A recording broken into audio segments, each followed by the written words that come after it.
So, where were we? True to herself, Claire found reason to text me on occasion. She sent me this after I returned from the break. Claire, hey John. Me, yeah? Claire, never mind. Me, okay. Claire, I doubt you're interested in hearing. Claire, sorry. Claire, John. Me, what's up? Claire, I miss you. Claire, sorry, hope your break was good. Claire, are you mad? I did not respond.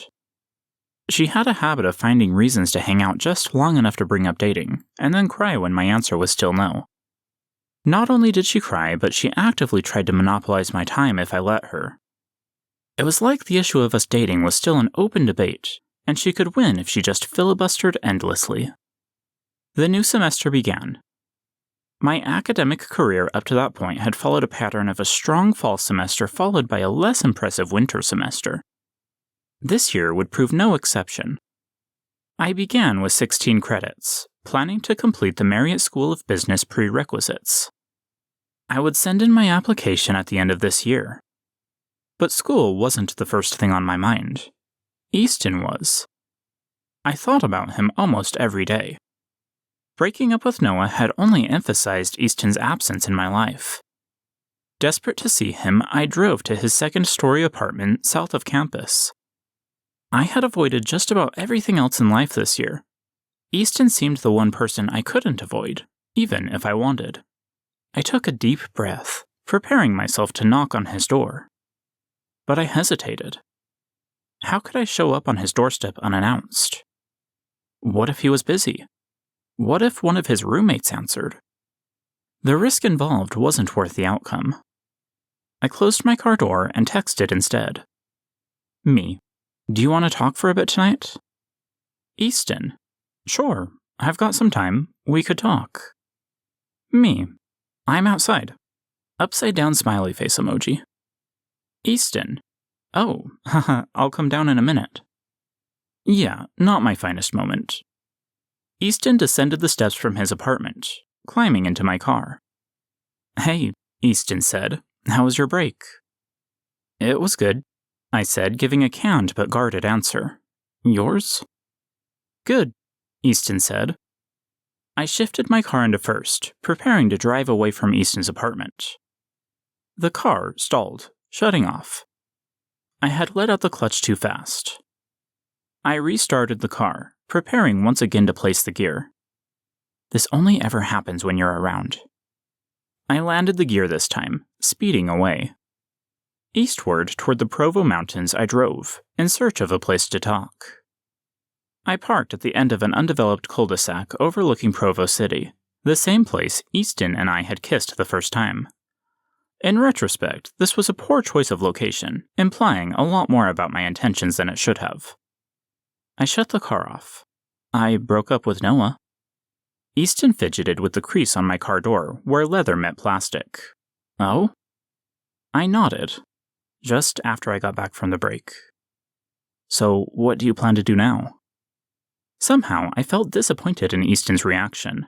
I guess I plan to be more careful with dating going forward. I'm off Tinder. Easton gave a short, uncomfortable laugh. Sounds like a good plan. I'm sorry about the awkward way I handled everything.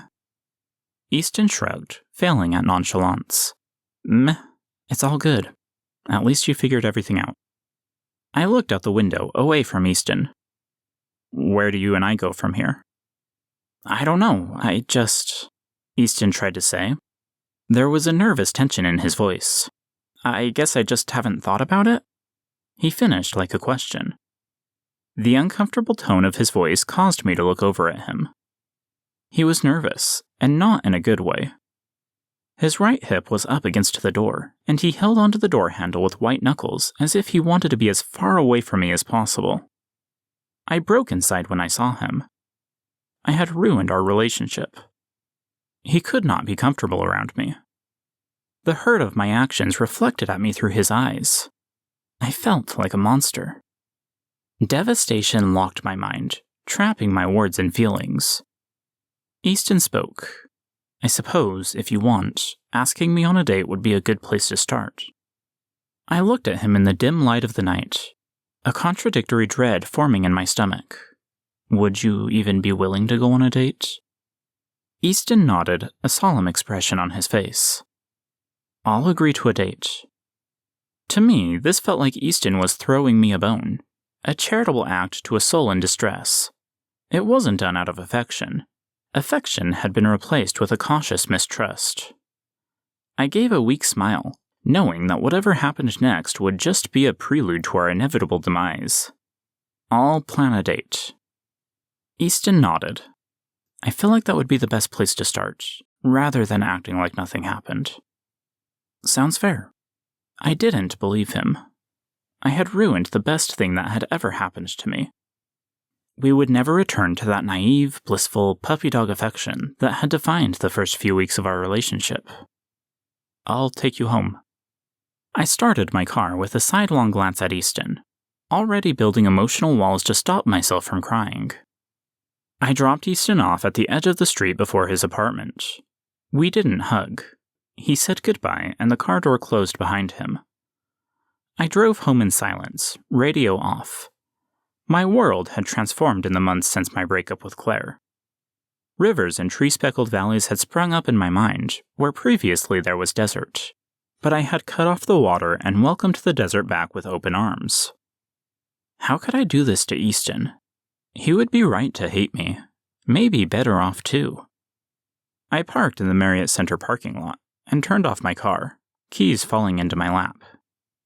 I had always ignored my fear that Easton and I would fall apart, even before I went and imploded. I avoided telling him my feelings because I didn't want to know, didn't want to push like Claire had done.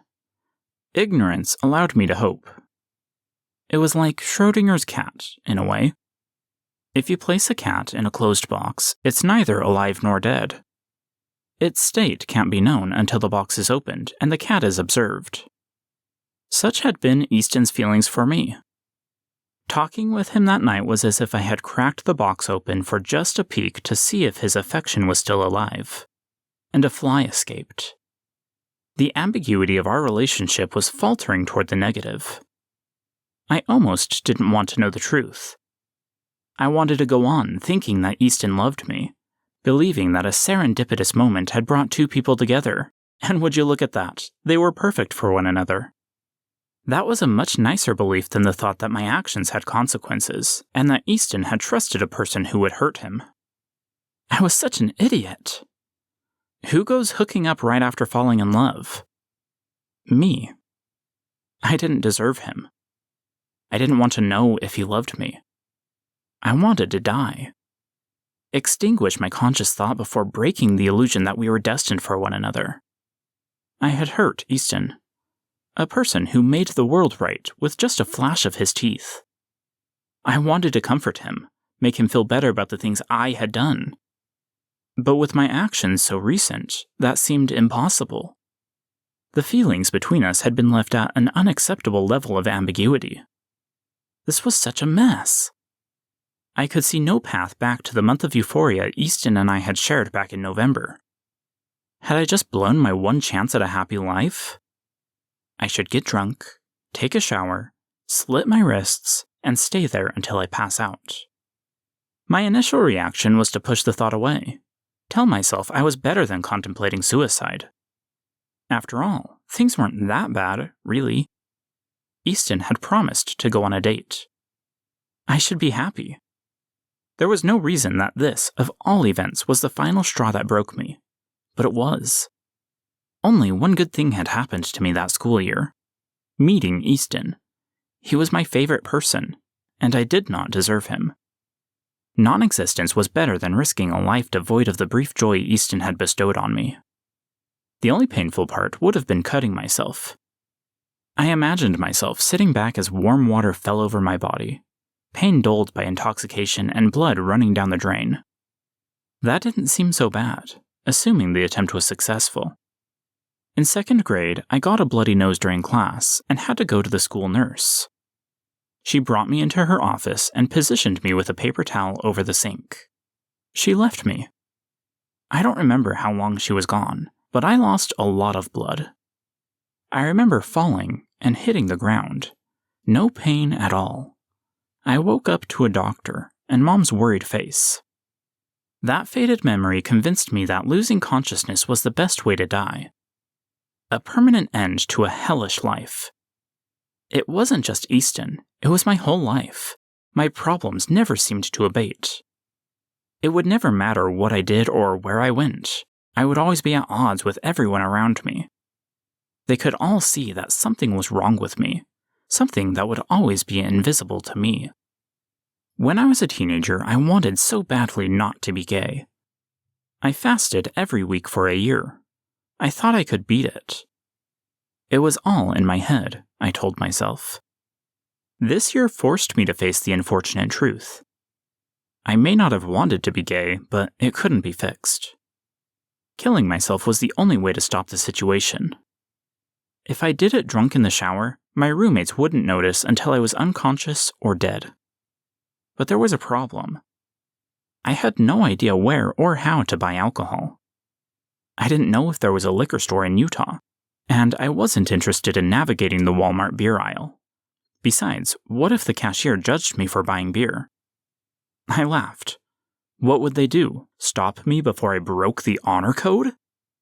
Drinking? How dare you? Killing yourself? Don't let the veil hit you on the way through.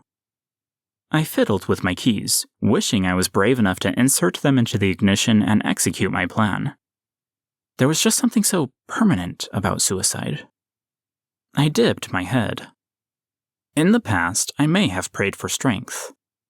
But God had always seemed content to let me wade all one by myself. I exited the car with a sigh, and resolved to at least take a walk before deciding to kill myself. I didn't want to die. I just didn't want to live.